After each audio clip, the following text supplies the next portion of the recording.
We had all liked Mr. Winscott.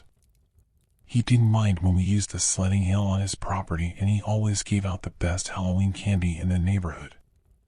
So when we heard he'd been taken by the tall man, everyone was really bummed out.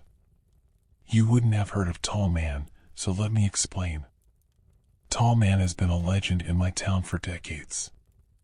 Those who claim to have seen him say that he is over 9 feet tall, slight, and pale, with an exceedingly polite smile.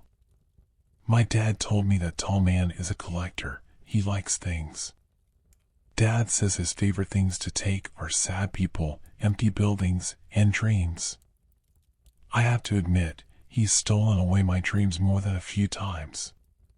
When Mr. Winscott didn't show up for church on Sunday, nobody thought it was weird. Then when Monday rolled around and he wasn't at work with my dad, people started to whisper. My parents thought it was odd, but not particularly concerning. But then the rumors started that Tall Man had gotten him. A kid in my class even said that he had seen Tall Man in Mr. Winscott's house through a window. I told my parents what Jake had seen, but they only laughed.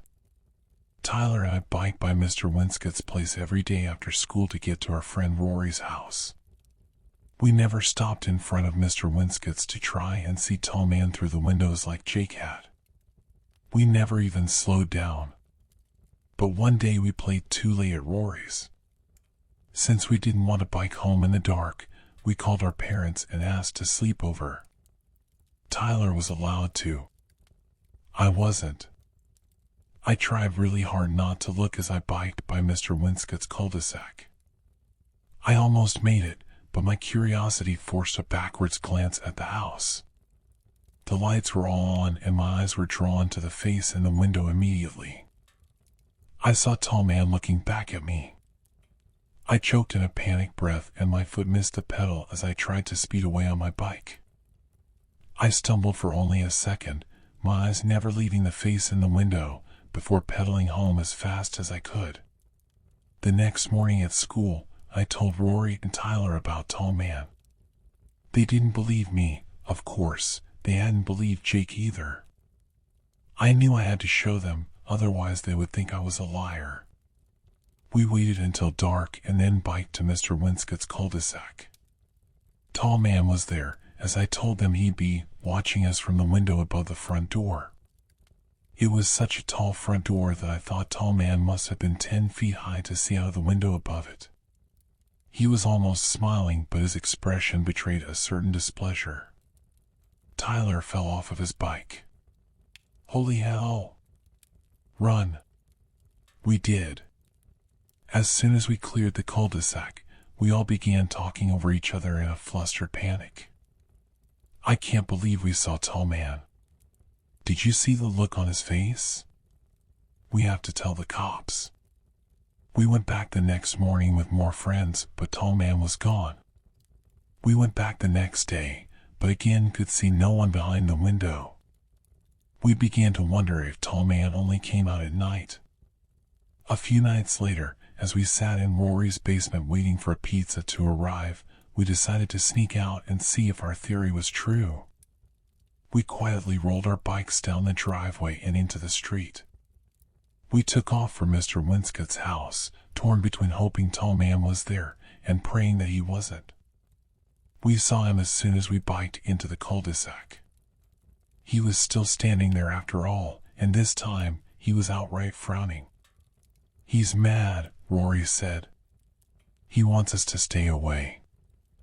I don't get why he only comes out at night. Tyler said while he snapped a picture. Don't. I hissed. Stop taking pictures, you'll make him madder. Maybe he watches us in the daytime, too. Rory shrugged. Maybe we can only see him at night because that's when the porch lights come on and shines right in the window. It was a chilling thought.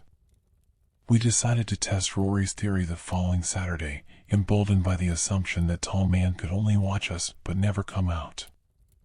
As soon as the sun came up that morning, we biked to Mr. Winscott's. We had to get close, almost all the way to the beginning of his driveway, but Tyler swore he saw Tall Man still standing in the window. I made hand binoculars and squinted at the window for a few more minutes before Tyler suddenly said, "Let's go," hopped back on his bike, and pedaled off. We caught up to him a few blocks later. "What the hell was that?" I said. "It was. Tall man was there, but he looked different this time." "Like how?" Rory asked. "I don't know, he looked angry or just wrong somehow." It was days before we could convince Tyler to go back to Tall Man's house, and even then he insisted on taking his teenage brother Matt with us. Matt wasn't impressed with our stories at all. He didn't believe us, but he came anyway, for Tyler's sake.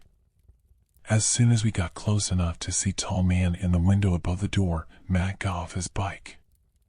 He stared and squinted, and stared some more. He got closer than we had ever dared to go at night. We followed nervously behind him. Matt walked up the driveway and then down the stone path to the front porch. We dared not follow that far.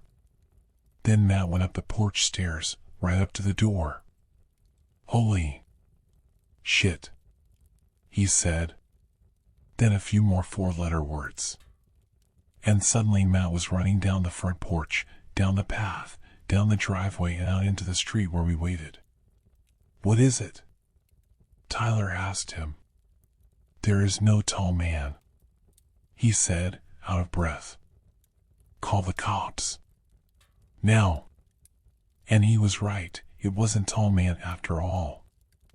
We stayed long enough to watch the police break down the door and cut the rotting corpse of Mr. Winscott from the ceiling where he had hung himself from a lamp fixture in his foyer. The body had decayed as if it were melting in the days we had watched it from the road. Mr. Winscott had written no note and made no goodbyes, leaving behind only the sad imprint of a divorced, middle-aged man suffering a sad, well-hidden depression. It was weeks before the town lost interest in the tragic suicide and months before kids stopped asking us to describe the body in all of its gory detail. Eventually, even Tyler and Rory had stopped talking about it. Everyone had moved on. Everyone except me. See, there was one detail that always bothered me, one thing I never told Rory or Tyler. It was about the first time I'd seen Tall Man, the time I'd been alone. The thing was, I'd seen Mr. Winscott that night. He'd been sitting alone in his kitchen eating dinner. But I'd seen something else, too. In the upstairs bedroom window, there had been an impossibly tall, impossibly pale man staring back at me. And he'd been politely smiling.